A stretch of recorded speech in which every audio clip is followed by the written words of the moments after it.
the dark cellar or dungeon beneath the Finborough pub. The whole point being so that we could bring people together from across the industry, working in a range of different roles, and so that people could share their experiences.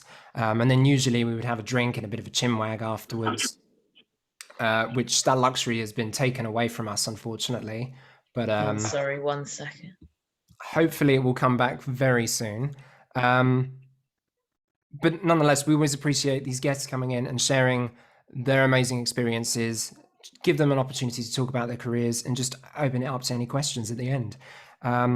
For people who are joining, if I could please just ask you to switch off your cameras or mute yourself.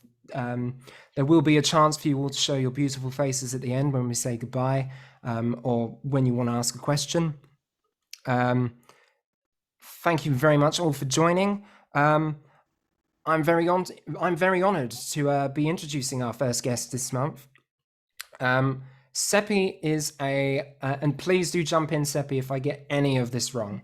Sepy is a London-based theatre director who first trained as an actor at the Australian Academy of Dramatic Art before moving to the UK, where she did an MA in Advanced Theatre Practice at the Royal Central School of Speech and Drama. She's primarily drawn to new writing and has workshopped a number of new plays with the Royal Shakespeare Company and the National Theatre. And her career so far has seen her work with a fantastic range of theatre companies, including Regent Park's Open Air Theatre, Sheffield Theatres, and English Touring Theatre, with whom she notably worked on an adaptation of Matt Haig's Reasons to Stay Alive, which I think was written by April De Angelis, and a critically acclaimed production of Othello, which went on to reach audiences across the UK, in Germany, Dubai, and Shanghai. Most recently, Sepy was one of the directors for Once Upon a Time in Nazi-occupied Tunisia, which you can currently catch at the Almeida. She was also one of the directors for Welcome to Iran by Nadia Fall, a verbatim play which was originally due to run at Theatre Royal Stratford East and the National Theatre's Dorfman in the spring of 2020. In the face of the pandemic, it was later adapted and broadcast on BBC Radio 3. And I hope that it has life beyond that. Me too. Which hopefully we'll get to. In 2019, Sepy was longlisted for the Sir Peter Hall Director Award. She is the recipient of the Ian Potter Cultural Trust Award and the Guildford Academics Associate Scholarship. And she's currently the Associate Director at the Space Theatre, where she has worked on a number of productions, including the currently available on-demand Hello Georgie, Goodbye Best. And to top it all off, she is the co-vice chair of MENA Arts, an amazing support network and lobby for the appropriate representation of Middle Eastern, North African, and surrounding area artists. Sepy, thank you so much for joining us. That is quite a list. It's so weird to hear yourself spoken about and just be like, oh yeah, I did those things. I mean, that is a list of recent achievements. I think the majority of that was 2019 alone. You clearly haven't slowed down. You've done a range of things on Zoom, which I haven't even got to yet. Yeah, so before we get into all of that, I want to start with just the most basic sort of standard question, but I think we ask all our guests usually. But I think it's an important question because a lot of us, especially I think when you've trained as one thing in the first place and then gone a different path, starting as early or as recent as you want, could you please tell us how you came to be a director? Well, as you said, I did actually do actor training first, and that was, in high school. Like many people, I enjoyed doing drama, and I was lucky enough to be encouraged by my parents to pursue that. And so I went to a drama school, which was a very unique training where we did actor training at the core, but around that we did units in design, in directing, in stage management. We really got to understand kind of all the elements that go into making a show, around the acting as well. And so through doing that, I realized that, yes, I liked acting, but more than acting, I liked watching directors work. And I was really lucky that I worked with some really top-notch directors in Australia at drama school. And I think it was in my second year, because it was a 2-year degree, in the second year, I really started to go down the path of, okay, I think I'm more interested in directing than I am in acting. And so I just tried to get as much as I could from those directors that I was working with. And then straight out of drama school, went down the directing route, put on shows on the Fringe. You know, in Sydney, we have the Sydney Fringe Festival, put on shows there, and just kind of did as many short plays and little bits and pieces as I could. And, you know, that kind of solidified that I wanted to be a director as opposed to an actor. And so after that, I thought, okay, I really want to do some more training and learn specifically how to be a director. I got so much out of the actor training, and that's so valuable, I think, for directors to kind of understand that element as well. Because when I'm talking to actors, there's an empathy that comes from having been an actor in training myself. So I'm really grateful that I did that training. But then, yeah, looked into a bunch of different, you know, degrees and things, you know, in Australia, but also abroad. And I think what took my interest the most was looking at collaborative theatre making as opposed to doing a straight directing degree. So that's where I ended up at Central doing the MA Advanced Theatre Practice, which was really intriguing because I wasn't just around theatre people. Our course had musicians, it had writers, it had people from all different walks of life who were interested in making theatre together. So I think from doing those kind of two courses, which were more about theatre making than about kind of going down a single route of being an actor or a director or whatever, that kind of made me appreciate the craft of theatre making. And that sort of fed into who I am as a director, which is someone who's very collaborative. I really like to work with actors and bring out the best of them and whatever they can contribute to the process, you know, as opposed to just me being like, stand here, do this, go there, you know, that kind of process is not me. It's more, let's create together, let's pick apart this work together, which is also why I think I've gone down the new writing path, because there's more freedom to do that and to collaborate when you're working from something that's really, really new and has so much potential to be unpicked in different ways. I think what you just touched on about when devising of actors, I think I read something about you liking actors to bring a bit of themselves to everything. Yes.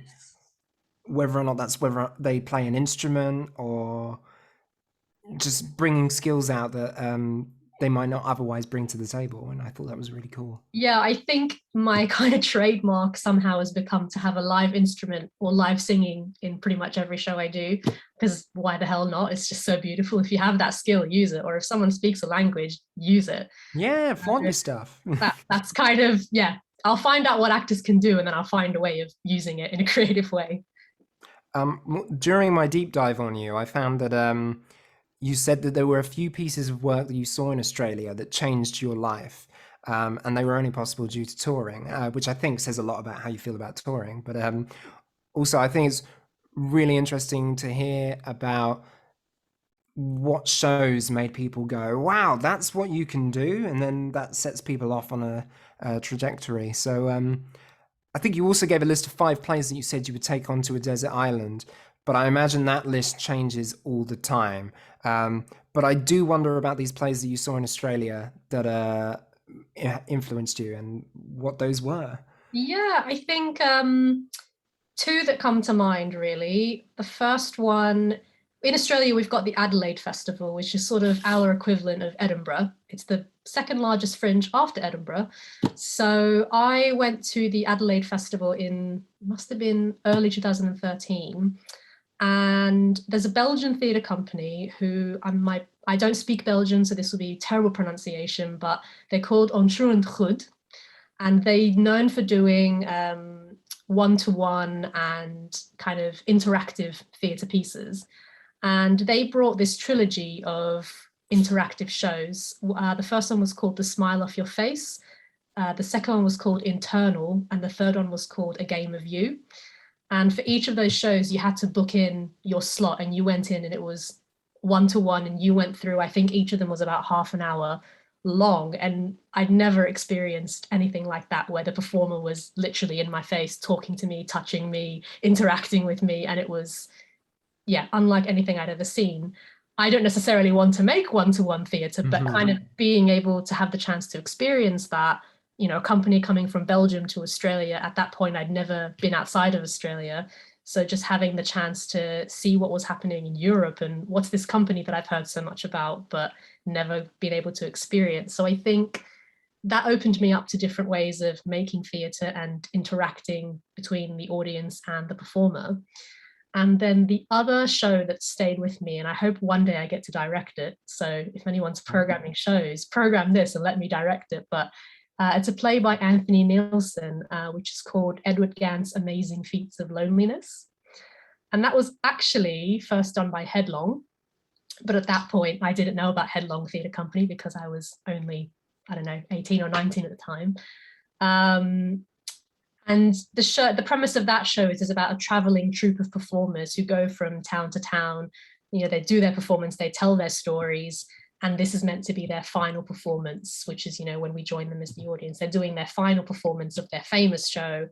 And then suddenly one of the performers decides to stop the show and question what they're doing and kind of say, why are we telling these fantastical stories? They have no bearing on people's lives. Why aren't we talking about homelessness? Why aren't we talking about real issues? Why are we out here doing fantastical tales when there's really bad things happening in the world? Which I think is a really interesting question to ask. And it's sort of, yes, what is the point of storytelling? Why do we tell some stories but not others? And that's really stayed with me because for 75% of the show, it was really beautiful. There was puppetry, insane costumes. It was stunning. And in that last quarter, you just go, oh, wait, what story should we be telling? These really beautiful, fantastical ones, or important, hard-hitting things? Sort of, yeah, there's no right or wrong, but what do you choose to tell and what do you choose to listen to? The big question we're always asking ourselves. Right. And yeah. So how exactly do you come to be involved with a new project? Do people seek you out and say, hey, do you want to assist and direct on this? Or do you have to apply for those positions? How does it usually work for you? It's been a mix. It's been both. I've experienced both ways. I think when I was starting out, when I was really trying to seek out assistant jobs, how I went about it was I sort of directed my own shows on the Fringe for the longest time. I kind of did things in reverse. So I directed my own shows and then was like, actually, to break through, I think I need some assisting experience on a larger scale. So I spent a whole year applying for every assisting job I could find, and I really didn't have much luck.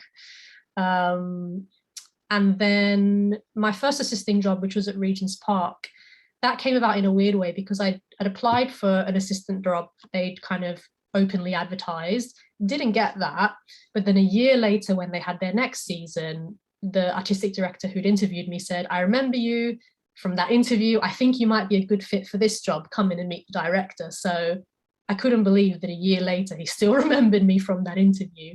And I went to the interview and then I got that job.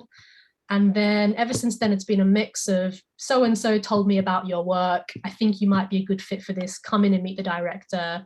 But then Reasons to Stay Alive, for example, that was an open call that I applied like everyone else. And so, yeah, it's been a mix. Sometimes people hear about your work and they know that because you've done this kind of work or because this is your background, you might be a good fit. And other times it's, yeah, an open process like anybody else. And now as associate director in the space, I guess the plays just get handed to you. Yeah, the space is different. So my relationship with the space is that, again, I applied to put on a show there in 2016, an open submission, which is what the space has for everyone. And then I sort of kept coming back to do little bits and pieces, again, putting on my own shows, but then also being asked by them to direct short plays here and there and some readings. And then after sort of 3 years of doing that, I said, can we solidify my role? Can I have a role, please? So they created that role for me. I'm the first associate director at the space, and I'll pass that on to someone at some point later on. I'm sure lots of people want to know the secret of working up the courage to say, can I have a role, please? Yeah, I think it was just, yeah, it just made sense because I was regularly coming back and regularly doing work there. So it was just sort of, can we just put this in writing and create something? So yeah, where was I going with this? What was I saying about the space was that yes, so I'm sort of in a position where when things come through, we have Script Space, which is a new writing program. Again, anybody can submit plays, they get read by a submission panel, and then we shortlist some of the best and then do rehearsed readings of those. So I'm in a position where I can go, I want the first pick of the ones that come through, which is a really nice position to be in. But yeah, it's just they know what kind of work I like and what I'm good at. So this kind of works together really well. So you still are, you do direct your own stuff, but you are still assistant directing. Can you explain to me, for people who maybe have only worked in a situation where there is only one director, how that relationship works in terms of a director obviously has their own vision. Is it that you have to agree exactly with that director's vision, or? You mean in terms of being an assistant director and support? Yeah. Yeah, it's interesting. I've assistant directed now, I think, 4 times, 4 different shows. And every director has been different that I've worked with in terms of what they want from their assistant and how they're going to work with you. I think, the first time that I did it, to be honest, I had no idea what I was doing. And I felt and I was in Regent's Park, a huge outdoor theatre. It was, trial by fire, really thrown in the deep end. And that was more of an observing role. So I wasn't so much, doing things in the room as I was observing and learning from the director, which was absolutely fine. And then going into Othello was completely different because Richard, the director on that, he knew that he wanted someone who was confident to kind of run other rehearsals or, schedule things, go off and do something while he's working on another scene. So he was very much, this is what I want. Are you comfortable? Great, let's go. And he would just allow me to take the initiative to schedule other things while he was working. And that was brilliant. Yeah, and then Reasons to Stay Alive, I think, was probably one of my, I guess, really catered to my strength as a devised director. Jonathan, the director on that, he's also a choreographer, and he sort of, like me, likes to bring things out of the actors. So that felt really natural, that process. And it was just, I didn't even have to think about it. I felt very comfortable giving my thoughts and opinions, and he'd ask me, what do you think of this? And it was just very, very easy because we had a very similar process. And then most recently, I assisted at the Amida, as you said, on Once Upon a Time in Nazi-occupied Tunisia. And I think working with Eleanor on that, because she'd seen sort of my level of experience and where I'm at, she was much more comfortable in sort of inviting me to, comment on things or asking my thoughts. Do you think this is working? What do you think might work better? Or could you just go off and do this with some other actors? And it was just, a comfort from knowing my level of experience at this point.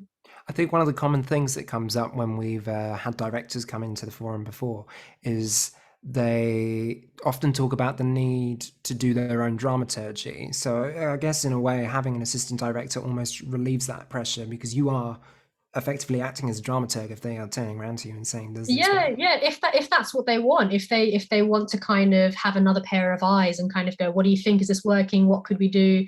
Then I have to sort of be switched on and ready to share that.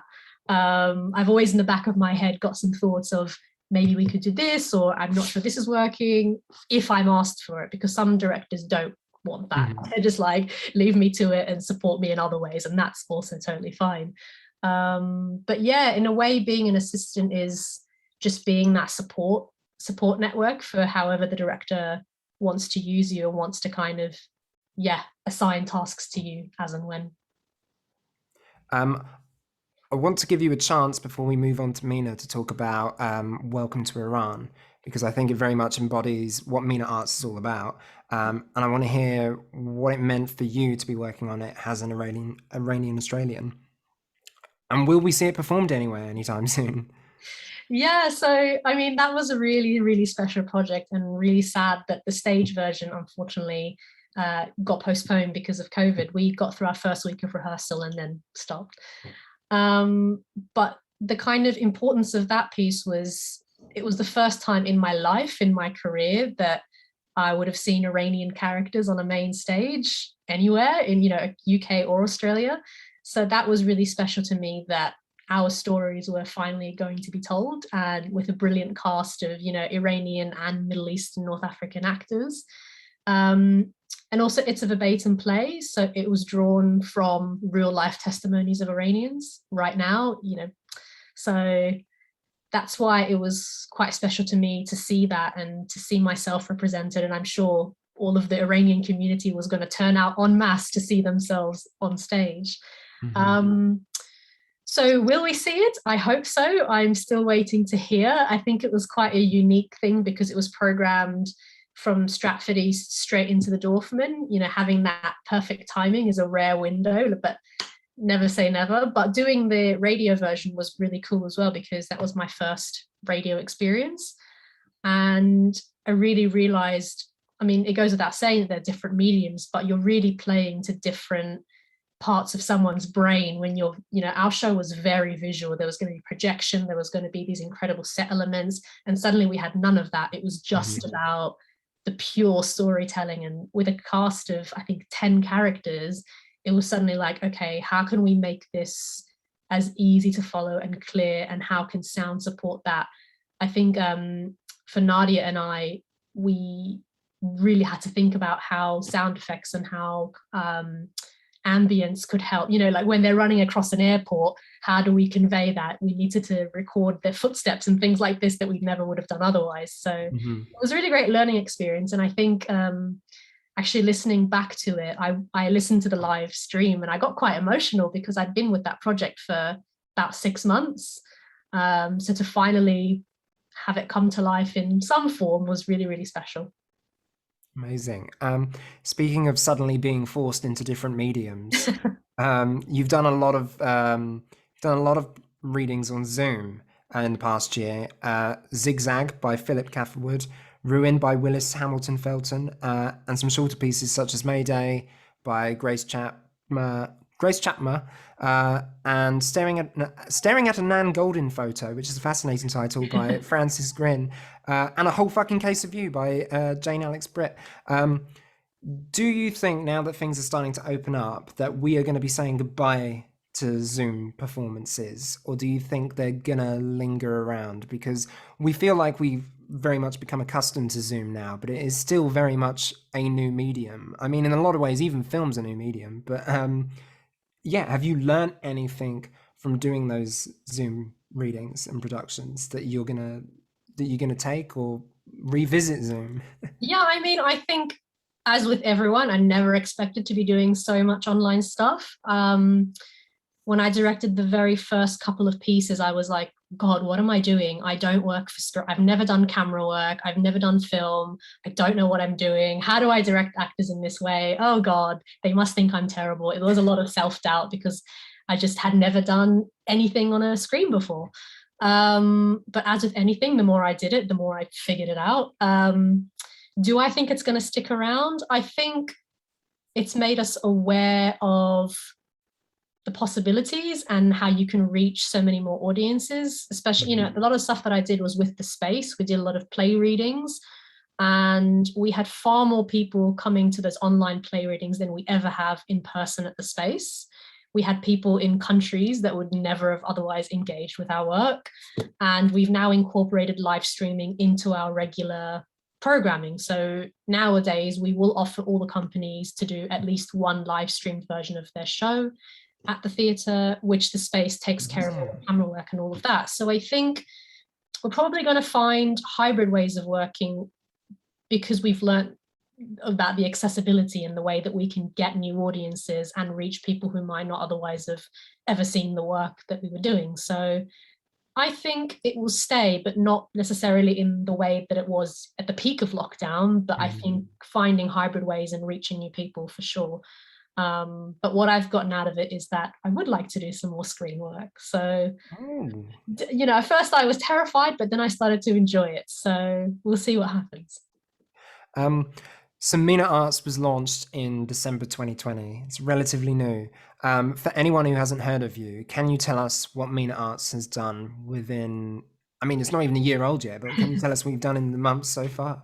And Yes. what are the plans for the future? Yeah, gosh. Okay. So MENA Arts was one of those lockdown projects. There were many lockdown projects that sprouted up all over the place, but MENA Arts was originated as a Zoom call where Kerry Michael, who's the chair of MENA Arts, put out a tweet and said, anyone who's Middle Eastern and North African working in the arts in the UK, jump on this Zoom call. Let's meet each other. Let's just see how many of us there are. Do we want to talk to each other? So firstly, it was that Zoom call, and I thought, okay, this is interesting. Never seen anything like that. And on the call, I think there was about 200 people. So there was an appetite, there was an existence of these MENA creatives in the UK. And from there, it became, okay, who's interested in turning this into something formal, turning this into a group? Don't know what the group is going to achieve yet, but let's just see if anyone wants to do this. And myself and about 10 other people put our hands up and said, we want to volunteer to turn this into something. And then we started having regular meetings every fortnight, again, over Zoom in the height of lockdown. And it emerged that what we wanted to do, or there was this kind of appetite to be a body that represents MENA creatives in the UK in the live and recorded arts, because it's just never been done before. We've seen great groups making strides for South Asian representation, East and Southeast Asian representation, the Black theatre community in the UK, all these groups doing wonderful stuff, and we want to sit alongside them and kind of elevate our community as well and see what we can all do together. So we thought, right, let's formalize this.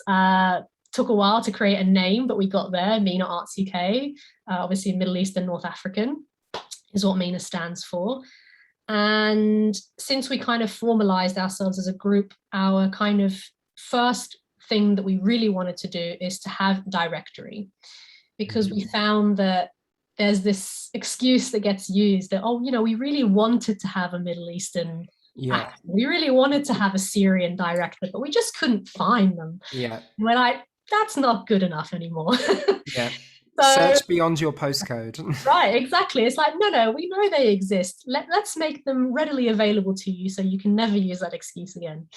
So we created this directory, which is essentially like Spotlight, but for all kind of creative roles, whether director, actor, writer, musician, whatever. And it's free to join, and anyone can just sort of go on there, make their profile, say what they do, what languages they speak, what region they're connected to. So if you're looking for a Lebanese musician who speaks Arabic fluently, you can go and you can filter and you can find exactly what you're looking for. And since then, we've had over 200 people join, I think, growing every day. And after that, we launched a film commission, which I looked after, which was an epic undertaking. And we commissioned 8 short films from MENA Plus creatives. And that was an open call. It was a competition where anybody could submit an idea for a 1-minute film looking at sort of what we should be celebrating within our community. And we had just the most amazing and diverse range of films covering dance, animation, new writing, and in a 1-minute format was an amazing challenge. But yeah, they're all free to view on our website as well. And in terms of the future, we have very soon, we're going to announce a series of workshops, which are, I think there's 10 of them, and they're spanned across all different forms of art forms. I can't say too much because they haven't been announced publicly yet, but they're going to be free for our directory members to join, and hopefully catering to lots of different art strands. So there'll be something for everyone. But watch that space. It's coming very soon. Wow, very exciting. Yeah, I think looking at the time, it might be a good chance to open it up to any questions. So if anyone does have a question, please do drop it in the chat, and we'll try and get to them. I'll give people a moment. while people are thinking of questions, I'll go back to, I think this kind of came from what you were talking about with Welcome to Iran, like conversations around identity, authenticity, and who can tell a story. They're often quite fraught. What advice would you give to people having those kind of conversations in a professional setting or whilst working on a show? Yeah, it's so hard, isn't it? Because you might be in a situation where you want to speak up and you want to say, I have some thoughts about this, or I want to share how I'm feeling about this, because it's your heritage, or it's something that's special to you. And if you feel like it's maybe not being represented the way that it should, or you just want to give some feedback, it's so easy to feel like, oh, they're not going to work with me, or I'm being difficult, or I'm not allowed to give my opinion. So I think ultimately you have to trust your integrity. I've worked with artists who have gone up for top roles in TV shows, for example, as an actor, and they've gone, this would be great for my career in terms of the exposure and the pay and everything, but something about it isn't right to me, isn't right for the storytelling and my heritage, and I don't know if I should do it or not. And ultimately, I think only you can be the person to know if it's right or not. And for me personally, I'm in a place where I don't want to be in a position where I'm doubting, should I have done that job, or should I have taken that on, or am I here to be like in a token way to kind of tick a box? So Yeah. that's another thing, right? You can feel like you might be ticking a box for being there. So there's so many things to kind of balance, and I think ultimately your gut feeling is probably right. And I think you don't want to be in a position where you're not quite sure why that story is being told or why you're there, if that makes any sense. No, yeah, no. I sometimes when looking at oh Ooh, many things in the oh, chat. here we go. Um, okay, so we've got a question from William. Uh, Will, do you want to ask it yourself and say hello? Or well, Hello. Hello, hi. Sorry, I Hi. haven't done this in a while. This is strange. Hi, thanks so much for this. It was really nice to hear you talk about your work and your career. Yeah, my question was kind of about that stuff that you saw earlier, like the kind of one-on-one shows, because I'm really interested in like audience performer relationships. And I was wondering, what did you sort of learn from those shows about the relationship between audience and performer? And if you learned anything, how did you bring that into your own work? Yeah, I mean, from being a audience member, but also sort of really involved when you're in a one-to-one show, you're literally talking to the performer and you possibly touching them and getting involved in a really intense way. I think the intimacy of that is really interesting, and you can't help but then walk away and be questioning everything that happened in that half an hour that you're with that performer. You're just so involved, and it made me really think about when I leave the theatre, or if someone leaves a show that I've made, how can I really touch them, not literally, but how can I touch them in a way that even though they may have been distanced from the show, sitting in their seat, however far away they are, how can I still have that same impact as if it was a one-to-one show? There's no answer for that, but I just always want to keep that ingrained when I'm making work, is that a lot of the work that I make is actually about Middle Eastern and North African characters. And I'm always thinking about, well, what about the people who are coming and they're not Middle Eastern and North African? How can I make them care? How can I make them feel involved?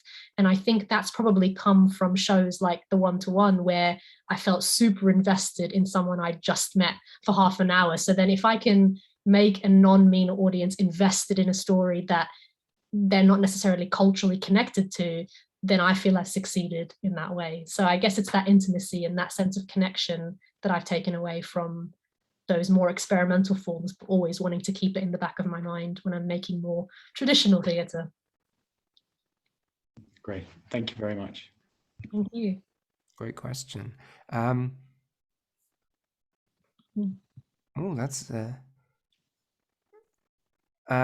okay. So Driving and cannot speak. Well, wow.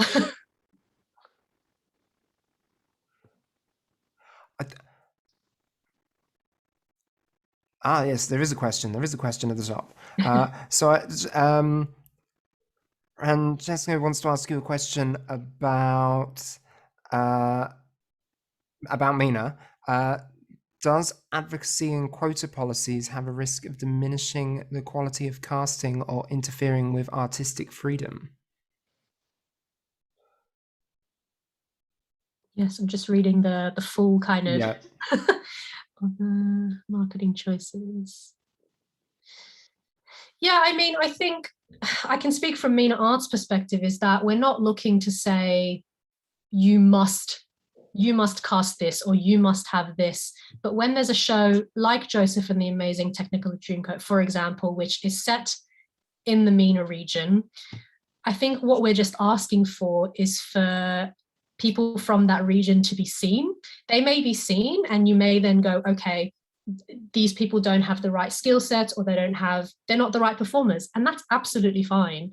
I think what we're asking for is the bare minimum, is to just be in the room when it's a story from that region.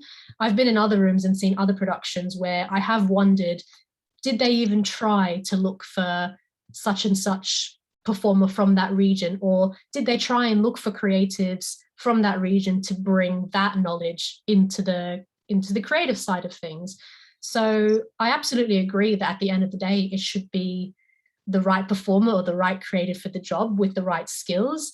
But I think that, as with any group that's marginalized or hasn't seen their stories on stage, we're just asking for the bare minimum, which is to be seen in the room or to have our voices heard in the creative process, which is why on productions like Welcome to Iran, for example, there was a lot of care taken, because I was one of few creatives that was involved in the process who was Iranian. And therefore people came to me to kind of make sure that, you know, I'm using this song, are the lyrics appropriate? Or I'm looking into this part of Iranian history, what do you think about that? So I think, yeah, it's just about feeling like we are consulted and we are having an equal foot in the door when the stories from our region is being told, rather than policing and saying it can only be this or it can only be that. Or, yeah, I think we just want to be heard is really what we're saying. I think you once beautifully put it in another interview when I did a deep dive, saying no stories about us without us, because that is the bare minimum. Right, yeah, exactly. We also want it to be the best possible show. Apologies. We want it to be the best possible show. So yeah, let us be part of that process. Let us be there when it's being created. Jumping off from that, I want to ask you another production-specific question. So you worked on a production of Othello, where you played with the idea that he was a practicing Muslim, which is kind of like, well, why wouldn't he be?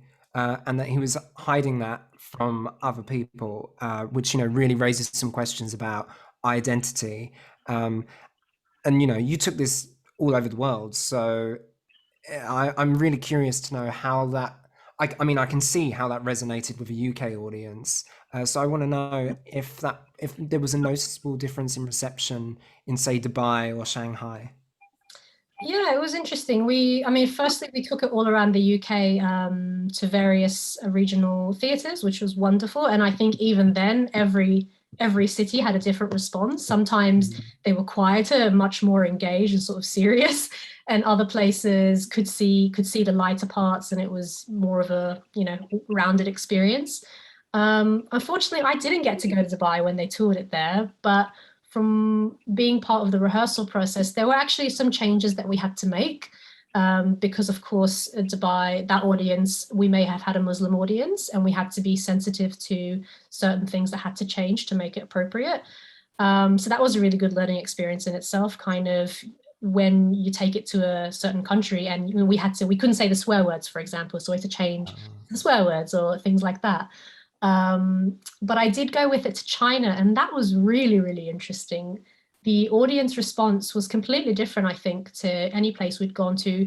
Again, I'm not familiar with Chinese television or Chinese, films that they watch, but strangely enough, we got a lot of laughs when we took it there. It almost came across to them that it was more of like a soap opera in a way, which is very interesting. Which if you take yourself out and you look at it, you know, Othello's based around the handkerchief, for example. If that handkerchief situation hadn't happened, then none of the events in the play would be set in place. So if I could see that as an audience member going, how silly, it's all around that handkerchief. If only Othello knew that, you know, what had happened there, none of this would happen. But yeah, it made me step outside and kind of go, okay, different audiences around the world will see it differently. And that's an interesting thing to take away and to be mindful of, because in China, they were very, very engaged, but they also just found it really, really funny. So there you go. So it was a good learning experience to kind of take it all over the place. Is there any advice you have for anyone who's sitting in here who's thinking, oh, I might quite like to try directing, or someone who's starting off directing? Like, is there any advice that you could give to them, the lessons you've learned over the years? For me, I think the best way that I learned about directing is just to throw myself in the deep end. When I directed my first show, which was just a 10-minute play at the Sydney Fringe, 10 years ago, I didn't know what I was doing. I didn't know how to direct. No one had taught me anything. I just really, really wanted to do it. And I was really excited to, you know, have my name to something and have people come and see it.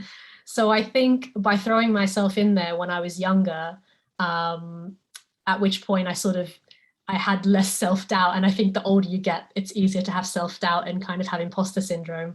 But when I was younger and I didn't, you know, have that awareness, and I just threw myself in there and I did lots of little short things and kind of learned that way through trial and error, that was just the best possible training. Of course, you can go to drama school, and yes, I went to drama school.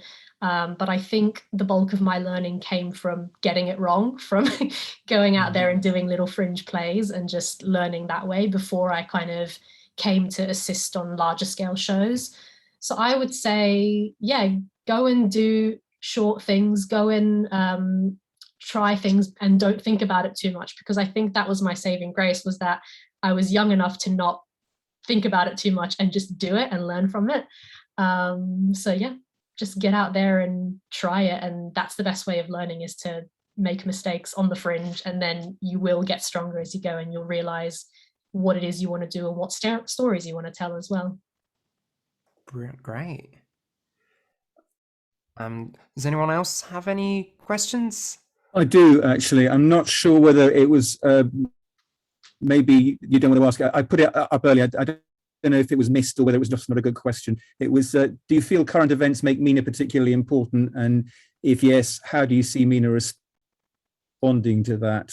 If you don't want to answer that question, that's fine. But I think that's a great question. It's something that we're still figuring out, because obviously there's the Middle East and North Africa is fraught with complexities and with conflict. And I think that's one of the beauties of having MENA Arts UK, is that it can be a space where, despite all of our differences and difficulties, we can come together.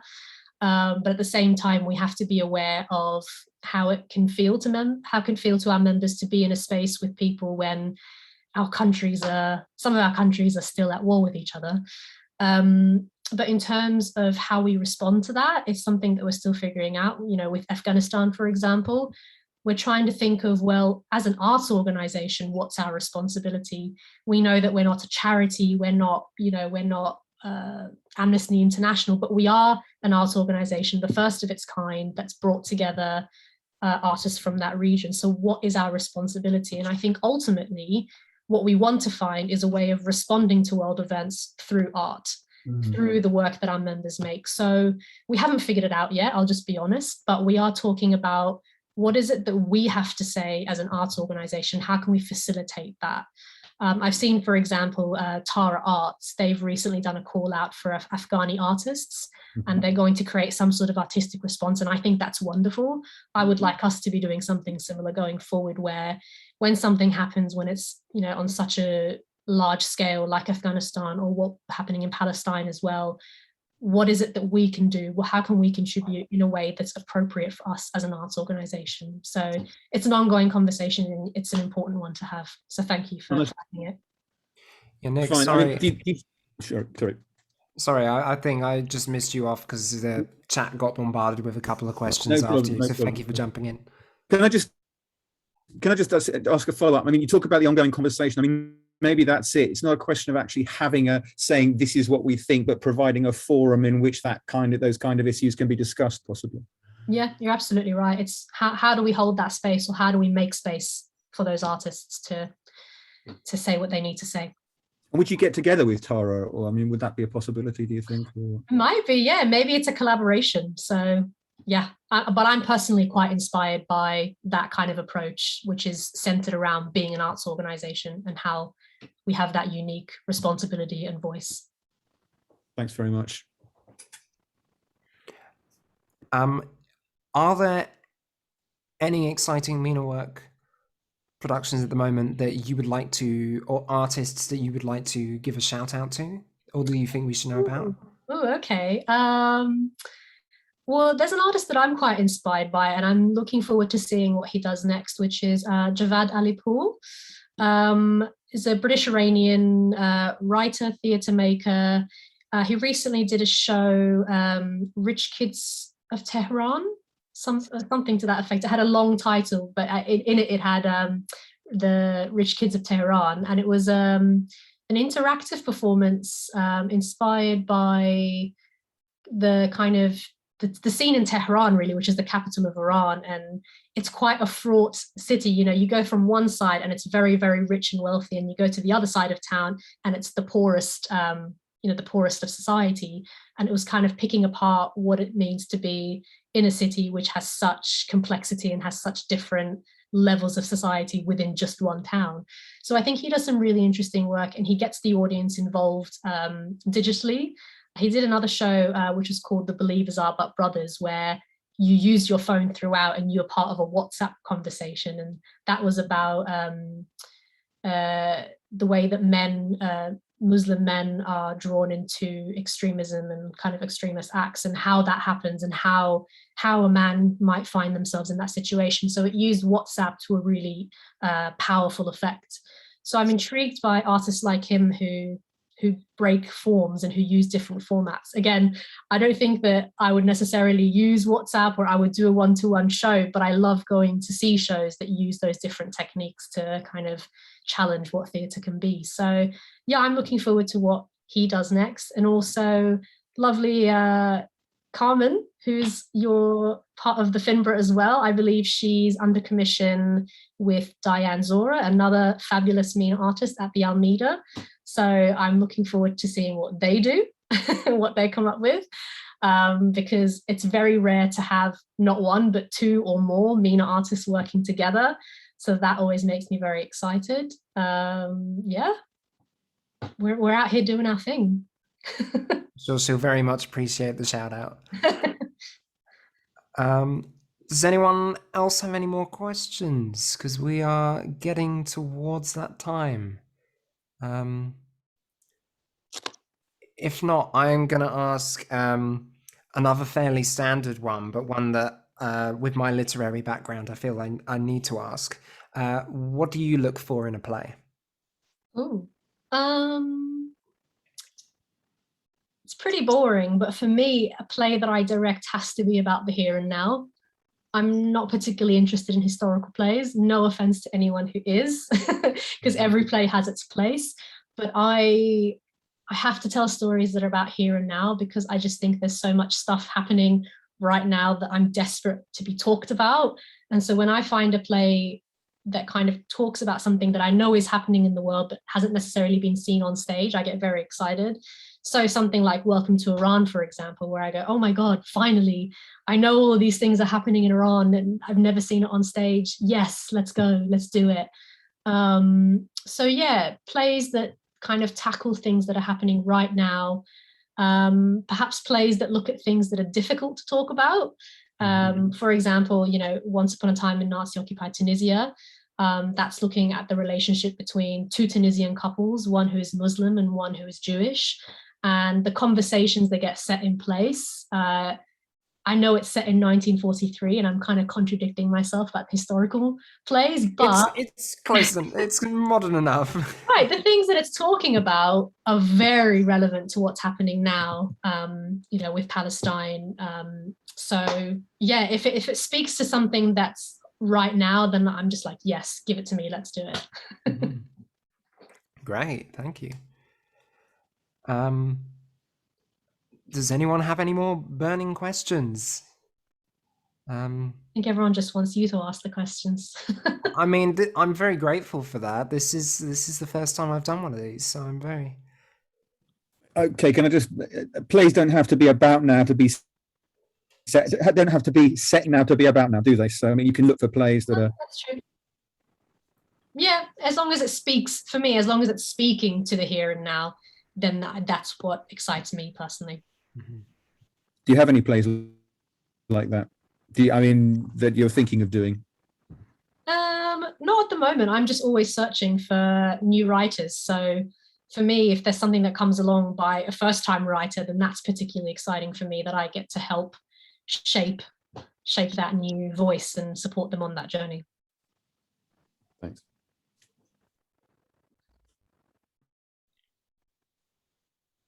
I think I saw a hand up, but I think that was from.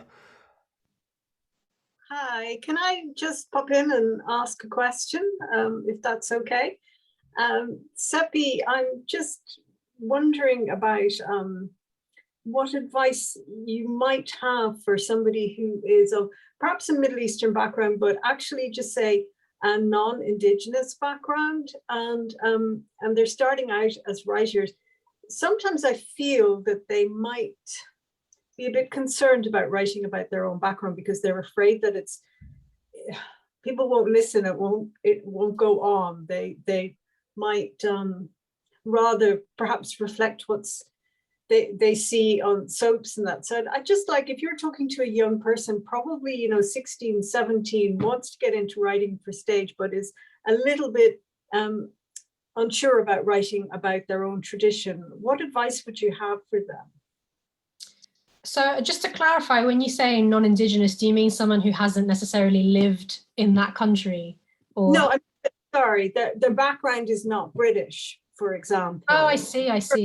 I mean, I'm coming from, I'm Irish, and also I lived in Hungary for most of my life. And I found that when I came to Britain 12 years ago, and I was writing a lot of work about Hungary, about life in Hungary, nobody was really interested. I found the gatekeepers here were quite focused on Britain and British stories. So, what would you say to a young person or somebody who's early in their career? I wasn't 16 about 12 years ago, but early in their career, I'd be interested to know. For me personally, I think your voice is unique in terms of whether you grew up in that country or you're here in the UK and you've never been to or English is not your first language. The way that each person tells a story is unique, and it's going to be shaped by their particular upbringing and their background. So I think that's what's going to make your play exciting, is that only you can tell it, regardless of your language level or where you grew up or any of those factors. So I would say tell the story that only you can tell, and then find the team who is right to help you bring it to life. I know this isn't quite the same, but I wrote a play about Iran, about kind of my experiences as someone who's only ever been to Iran as a child. And I had a lot of imposter syndrome. I thought, how can I be telling this story when I barely ever go there? Or am I right? Am I Iranian enough? Or am I this enough? Or am I good enough? Or am I allowed to tell that story? And I think it's only kind of stepping out from it and going, okay, but only I could have told that story in that way. And there's a lot of people who are like me and who've had the experience of, not going there or being born somewhere completely differently, who are going to relate to that. And so for someone who's younger and who, is not Indigenous and who's trying to tell that story, it's the same thing as me, but the other way around. I think a lot of people are going to relate to that experience and will be grateful that they they told it, and perhaps they'll be the first person to have told it that way, and that's going to touch a lot of people. So I think, yeah, you just have to put yourself out there and know that your voice is unique and has its merits, and there will be people who want and need to hear it. So please do tell it, and then find the people who are able to support you and able to help bring your voice to life in that particular way. Hope that's helpful and inspiring, maybe.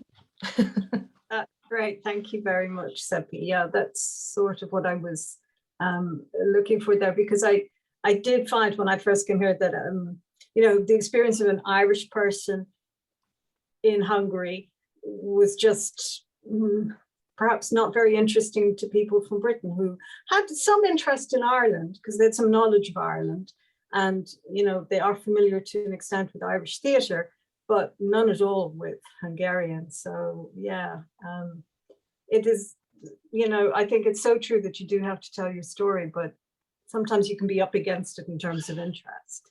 Yeah, absolutely. It's really hard to put yourself out there, and I've done it with absolutely no money and very fringe level, but doing those productions where I've told that story that's unique to me, even though, again, I had no production values behind it, I would still say that doing shows like that are my proudest achievement, because I thought, okay, I've done something that was true to me. I told my story and people did relate to it, and people did come and say, thank you so much for telling that story. I would have otherwise not known anything about, you know, what it is to be an Iranian refugee or what it's like for Iranians in Australia. So yeah, those are probably my proudest achievements, when I've told a story that only I could tell.